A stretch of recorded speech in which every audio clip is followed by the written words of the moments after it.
Bismillah, Assalamualaikum, saya Dr. Omar. So hari ini saya nak menceritakan emas public gold. Contohnya saya nak beli 10 gram emas tapi tak cukup duit.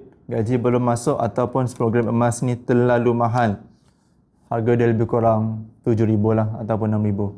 So saya nak keluarkan duit sebanyak 7,000 sekaligus, susah, sangat besar nilai dia. Tak apa, tak ada masalah. Sebab public gold ada provide offer untuk bayar secara beransyuran selama 10 bulan.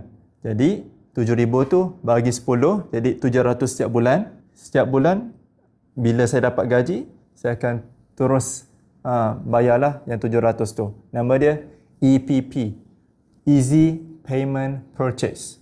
Maksud dia, bila kita nak beli emas fizikal daripada public gold, satu option ialah kita bayar full terus. 10 gram emas, bayar terus full 7,000. Pum. Ataupun kita nak 10 gram emas ni juga tapi cash 7,000 tu tak ada dekat tangan kita. Kita boleh ambil EPP, Easy Payment Purchase, iaitu bayar secara beransyuran selama 10 bulan. Auto debit lah. Okay?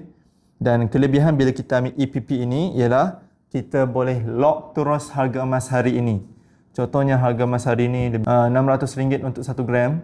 Bila saya ambil EPP, saya dah lock harga emas hari ini. Jadi bila harga emas naik, saya tak perlu takut sebab saya dah lock harga emas terlebih awal, iaitu harga emas hari ini. Bukan setakat untuk 10 gram emas saja.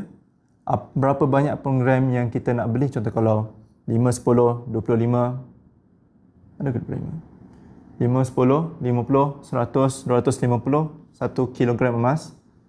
Nak beli sekaligus mungkin tak mampu, tapi bila kita pecahkan dia jadi 10 bahagian, bayar secara beransuran selama 10 bulan, dan mungkin kita boleh beli dan kita boleh lock harga emas hari ini. Okay?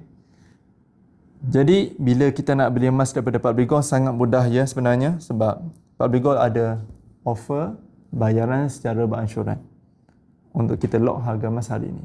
Jadi saya nak bantu anda semua untuk mulakan simpanan pertama anda. Boleh DM saya untuk saya share link. Bimbingan saya adalah percuma. Jangan lupa follow saya. InsyaAllah kita akan jumpa lagi. Assalamualaikum.